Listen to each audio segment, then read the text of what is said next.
Good morning, everyone. You are watching a brief discussion about the introduction of the physical activity towards health and fitness 1. This is entitled as the movement enhancement. And under this subject, we will about to learn about the physical activity and exercise. First, what do we mean by physical activity? According to my reference, physical activity is essential for the development of wholesome personality of a child, which would depend upon the opportunities provided for wholesome development of the mental, physical, social, and spiritual aspects. Why that it includes the development of mental, physical, social, and spiritual aspects?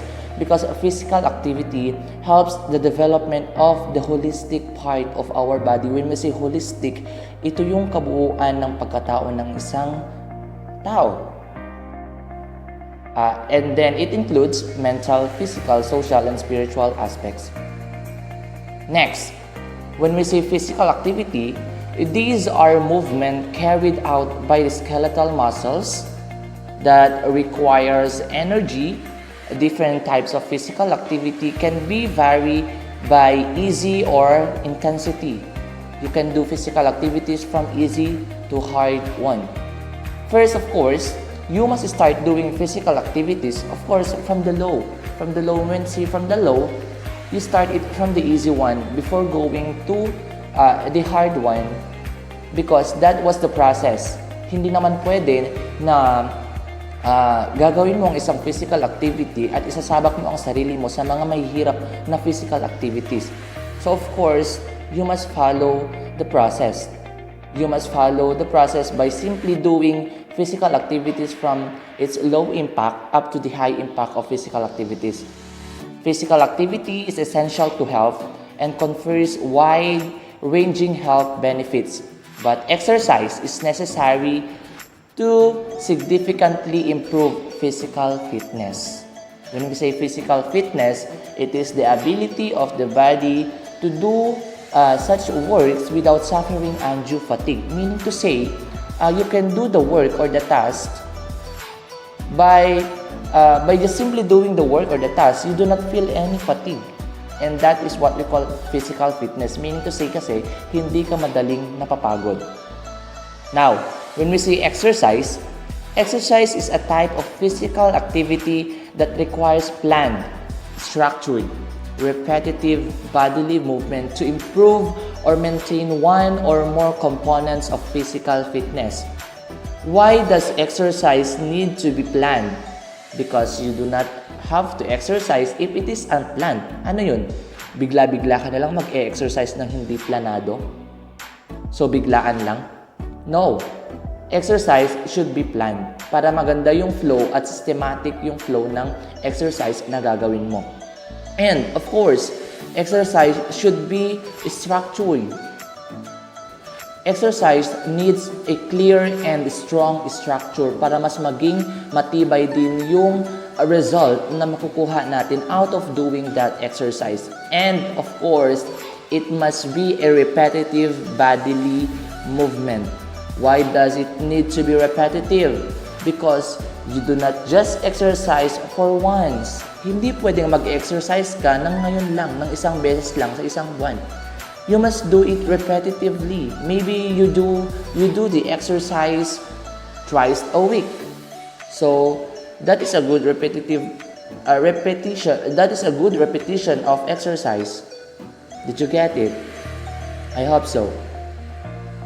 Next, let us proceed to the importance of physical activity and exercise. Now, according to Dr. James Salis, on the year 2020, these are the following benefits of physical activity and exercise. First, we have physical activity enhances immune function and reduces inflammation. Therefore, it could reduce the severity of infections. That's why it is highly recommended for us, most especially in this time of pandemic, that we must do physical activity or physical exercises in our respective houses. Hindi naman kinakailangan na lumabas ka sa pamamahay ninyo para lang makapag-conduct ng physical activity or exercise. Because according to Dr. James Salis, physical exercises really improves our immune system. And ano ba ang kinakailangan natin para hindi tayo madaling mahawa sa mga viruses, most especially sa virus na kinakaharap natin ngayon, the COVID-19 virus. Siyempre, we need to have a strong immune system. Did you get it? And how do we get a strong immune system? By just simply doing physical exercises. Most especially doing physical exercises such as aerobics exercise, because aerobics exercise really improves our cardiovascular endurance. Next benefit is physical activity improves common chronic conditions that increase the danger for severe COVID-19. Example, cardiovascular disease or diabetes. So, when we say common chronic conditions, these are illnesses that mostly appear in our respiratory system, because according to the example, we have here the cardiovascular disease. So, if we are doing physical activity repetitively and accurately, we will decrease our risk of committing common chronic conditions. So that is one of the benefits of doing physical activity. Next, physical activity may be a great stress management. Yes, it is true. By just nai-stress ka na ba sa mga works mo? Nai-stress ka na ba sa mga online class mo? By just simply doing physical activities, pwede nang ma-relieve ang stress. And I strongly agree, because as a physical educator and as a teacher, madalas kaming nai-stress. And by just simply doing physical activities tulad ng simpleng paglalakad, pagjo-jog, pagsasayaw ng aerobics exercise, natatanggal ang stress na nararamdaman ko, nare-relieved. So that is a great help of physical activity for us. Most especially, alam ko marami nang nai-stress sa inyo dito kasi masyadong mahirap ang hindi maka-cope up sa online class. So, let us just do physical activities para matanggal yung stress natin. Huwag natin hayaan na yung lamunin tayo ng stress. Nakuha ba natin, class? Okay. Physical activity may be a great stress management tool by reducing symptoms of anxiety and depression. So, physical activity reduces symptoms of anxiety and depression. Ayaw mong ma-depress, ayaw mong ma-feel ang anxiety, then just do physical activity. Okay? Next, physical activity helps bring cortisol levels in balance. Stress and distress, such as during a pandemic, create an imbalance in cortisol levels, and this negatively influences immune function and inflammation. I hope you get that. Now, let us proceed to a physical activity guidelines. According to the World Health Organization, or the WHO, they recommend 150 minutes of moderate up to intensity or 75 minutes of vigorous intensity physical activity per week, or a combination of both. So, World Health Organization na ang nagsasuggest that we must do physical activities. And according to them, we must do physical activity up to at least 150 minutes or 75 minutes. 150 minutes of physical activity if it is a moderate one. Yung hindi medyo malala, hindi medyo mataas yung impact. But if you do the high impact of physical activities, you can just do it for 75 minutes, maybe 75 minutes or 150 minutes per week. Hindi per day. Nakuha. Now, these recommendations can still be achieved even at home. So, tulad ng sabi ko kanina, we can still do physical activities at home with no special equipment and limited space. So, nakuha. Hindi kinakailangan na meron kang mga gym equipments para lang makapag-exercise o para lang makapag-conduct ng physical activity.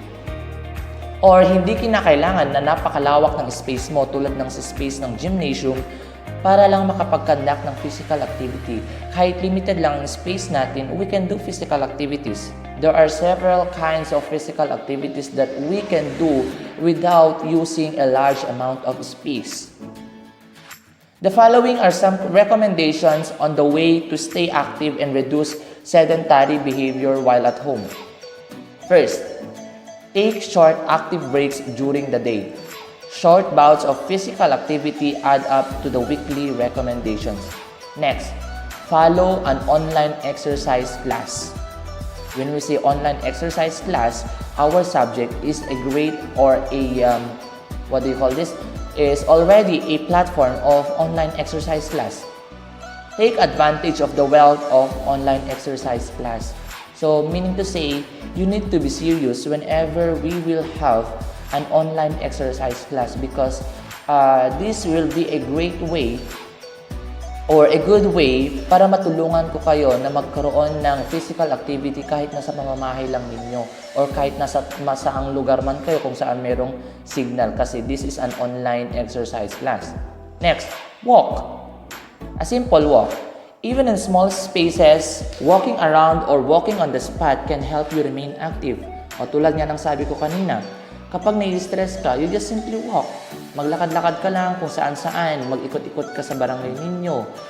Kung pupunta ka bibili, naglalakad ka.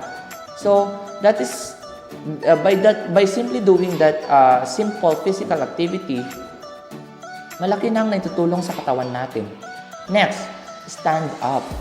Reduce your sedentary time by standing up whenever possible. So, wag all the time, kahit nasa pamamahay lang tayo, kahit nasa loob lang tayo ng bahay, kasi yung iba, binabawalan tayo ng parents natin lumabas. It doesn't mean na all the day, nakahiga ka lang, nakaupo ka lang. You need to stand up. Next, relax. Of course, we need to have a proper relaxation. Relax. Meditation and deep breaths can help you remain calm. Kung gusto mong kumalma, mag-relax ka lang. Huwag pairalin ang nervyos. Nakuha. And of course, eat healthily and stay hydrated. Drinking water instead of sugar-sweetened beverages. Of course, hindi advisable na kapag nagkakandak tayo ng mga physical activities or if you are doing household chores, I do not advise you to drink juices or to drink mga drinks such as soft drinks, juice na maraming sugar. Water is enough. Water is enough and it is more healthier than those drinks. Yeah, masarap, matamis, may flavor, pero healthy ba? Malaki bang naitulong sa inyo? No. Lalo lang pinalala ang sitwasyon ng katawan ninyo. So I advise you whenever you do physical activities or kapag may pupuntahan ka like you're doing a jog or you're jogging every morning, you're just walking every morning, ang baunin nyo lang ay a bottle of water. And of course, eat healthily. Eat healthily by just simply eating nutritious foods like vegetables, small amounts of meats kasi kailangan din naman natin ng karne sa katawan. Nakuha. Next, we have the benefits of physical activity. The benefits of physical activity are, first, of course, strengthening and maintaining your immune system. Hindi yan nawawala sa benefits ng physical activity. Number one na ini-improve ng physical activity ay ang ating immune system. And we, by just simply improving our immune system, then we are being less vulnerable to infections. Kapag malakas ang immune system natin, hindi tayo ganun kabilis kakapitan ng mga viruses or mga viral infections. Nakuha. Next, of course, it reduces high blood pressure. Next, it manages our weight. It helps in the management of our weight. It reduces the risk of heart disease. It reduces the risk of diabetes. It reduces the risk of stroke. It reduces the risk of certain cancers. It improves bone and muscle strength. It improves balance, improves flexibility, improves fitness. So these three belongs to the health-related fitness and skill-related fitness. And also, it improves mental health. Mas nagiging maayos yung flow ng thinking natin kapag nagkakandak tayo ng physical activity because kasi nga, natatanggal na yung stress mo, natatanggal na yung depression mo na nasa utak mo, then, na-improve na yung mental health natin. Next, it reduces the risk of depression. Tulad ng sabi ko, kapag nagkandak ka ng physical activity, matatanggal yung mga substances na nagtataas ng depression natin and that will cause our stress. Next, it reduces the risk of cognitive decline. Kapag na-improve na nito ang mental health natin, meaning to say, hindi na bumababa yung function ng pag-uutak natin, then we can think normally, we can think actively. Next, it delays the onset of dementia. It improves overall feeling of well-being. While in children, physical activity may support healthy growth and development. And next, of course, it reduces the risk of disease in later life. And of course, last benefit of physical activity, it helps in the development of fundamental movement skills. Nakuha. By you simply doing physical activities, maraming skills ang na-improve sa'yo because physical activity from its word, physical, you are doing your whole body. You are using your whole body. You are using your whole body and moving. That's why it is a fundamental activity for the development of our movement skills. Now, we have here different social media tiles on being active at home. Paano ka ba magiging active sa bahay? Kahit nasa bahay ka lang, pwede kang maging active. Tulad nga ng sabi niya sa quotation, be active at home during #COVID-19 outbreak. First, how? Try exercise classes online. Tulad ng sabi ko, there are different classes of exercise online. And one way of having an exercise online is our subject because still you are under PATHFit 1. And PATHFit 1 is all about movement enhancement. So, this may be a great platform already for your online exercise. Next, dance to music. So habang naglilinis ka, habang naglilinis ka, maybe yung iba sa inyo dito hindi naman nakakapaglinis ng bahay kapag walang music. Tulad ko, kapag nagwawalis ako sa bahay namin, hindi mawawala dapat ang music. So while I'm doing that simple household chore, I am grooving myself to the music. Napapasayaw ako. That is already a form of being active in your home. Next, play active video games. Huwag yung online games na nakaupo ka lang all the time tulad ng mga Mobile Legends. Try to do active video games. Next, try skipping rope. May mga lubid naman siguro sa pamamahay ninyo. May mga jumping ropes naman kayo sa pamamahay ninyo. Try nyo mga makipaglaro sa mga bata sa paligid ninyo, sa mga kapitbahay ninyo, or kung may kapatid kayong bata, try nyo makipaglaro. By simply doing a jumping rope, then that is already a form of physical activity, and on that way, naipakita nyong active kayo kahit nasa bahay lang kayo. Next, do some muscle strength and balance training. There are different muscle strengths like push-ups. Kahit nasa bahay ka, pwede ka lang naman mag-push up, mag-sit-ups, balance training by just simply walking without falling out your balance, then that is already your balance training. Kapag may bike kayo, nagbabike ka, umiikot ka sa barangay ninyo habang nagbabike, that is already a form of balance training. Next, doing any activity around the home is better than none at all. Mas magandang meron kang ginagawang activity sa bahay kaysa sa wala. Alangan naman gusto mo nakahiga lang all the time. Kawawa yung katawan natin. Be active during COVID-19 outbreak to maintain your heart health. muscle strength, and flexibility. Kasi that is all what we need. Most especially ngayon sa pandemic na to na kinakaharap natin, ang kailangan natin ay ang malakas na immune system, malakas na mga katawan, malakas na pangangatawan. So by just simply doing home exercises, then ayun, napapalakas ng ating immune system. So hindi na tayo mangangamba na madali tayong dadapuan ng viruses. Goodbye COVID, ganon. It is good for your mental health too.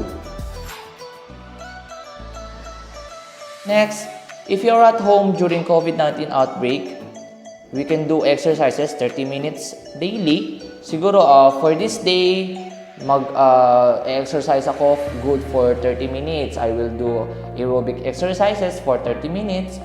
Or maybe you can do it 1 hour daily. That is a minimum and maximum time of doing your exercises in your home. If you do that every day, wala nang masama. Wala namang masama kasi yes, it is true napapagod ka, but it has a strong impact when it comes to your health. Mas maganda kaya yung napapagod tayo kaysa sa wala tayong ginagawa. Kasi by just simply doing exercise na nakakapagod, it really improves our cardiovascular endurance. Now, according to the World Health Organization, they recommend that all healthy adults do 30 minutes of exercise, 30 minutes of physical activity daily. And for children, they advise you to do at least 1 hour of exercise daily. That is the recommendation of the World Health Organization. So, if we want to be healthy, if we want to be safe from this pandemic, then let's just follow the advice of the World Health Organization. Wala naman sigurong masama kung susubukan natin, wala namang mawawala. 'Di ba? Next, be active at home during COVID-19 outbreak by, of course, regularly checking your sitting posture while working from home. So, if you do online classes na nasa bahay lang kayo all the time, nakatutok sa laptop, nakaupo, nag-aabang ng klase, nag-aabang ng activity online sa Google Classroom, still, you need to check your sitting posture. Hindi yung kukuba-kuba ka habang nakaupo, edi magkakaroon ka ng back pain. So, you need to chest out like this, chest out. Naka-chest out ka lang lagi dapat para at least nababanat pa rin yung mga buto-buto mo sa likod mo. Hindi masakit ang effect kapag natapos yung work from home mo online, kahit nakaupo ka lang maghapon. But if you are sitting properly, then hindi mo masyadong mararamdaman yung sakit. Next, break up your sitting and stand up while working on the phone or while watching TV. It doesn't mean na kapag nag-work from home tayo or kapag nag-online class tayo ay for the whole day nakaupo ka lang. You need to break up and stand up. Stand up by simply doing after your class, first class, tayo ka muna, mag-stretching, mag-unat-unat para mabanat ang buto. And then after that, ayun, go back to your sitting position. Sitting properly position. Nakuha. Next, tips to stay active at home during COVID-19 also is to walk up and down the stairs. If you have stairs at home, you can just do that. Next, do some stretching exercises. Dance to music for a few minutes. Like kapag gusto mong mag-zumba, mag-zumba or mag-aerobic exercise, you can just play different exercises available naman sa YouTube.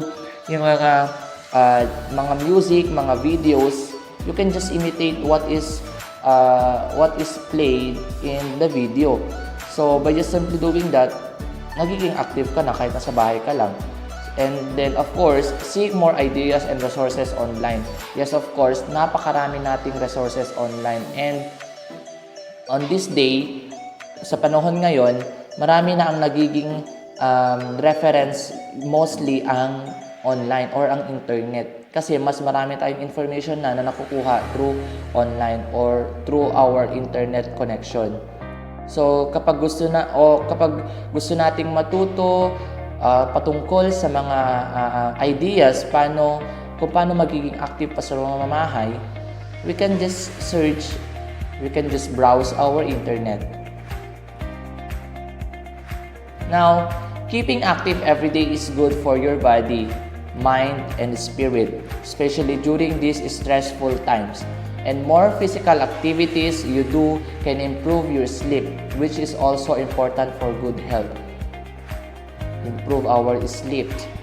Kasi, we must have a proper time of sleeping. What is the maximum time of our sleep? So we should have a sleep hour at least 8 up to 9 hours. That is already a healthy sleeping hour. So dapat ma-meet natin ang 8 hours na natutulog tayo sa gabi. Kasi para paggising natin, hindi tayo aantukin, hindi tayo magiging malamya kasi nga nagkaroon tayo ng tamang oras ng pagtulog. So bawal ang magpuyat. Nakuha, huwag kayong magpupuyat, lalo yung mga nag-ML dyan, mga nagwa-Wattpad, huwag kayong magpupuyat. Respetuhin nyo yung utak nyo, respetuhin nyo yung sarili nyo kasi kayo rin yung kawawa kapag may nangyaring masama sa katawan ninyo, kapag inaabuso ninyo. Nakuha. Now, that is the end of our presentation. Hope that you learned more ideas about the introduction of physical activity and exercise. So, good day everyone. Bye-bye.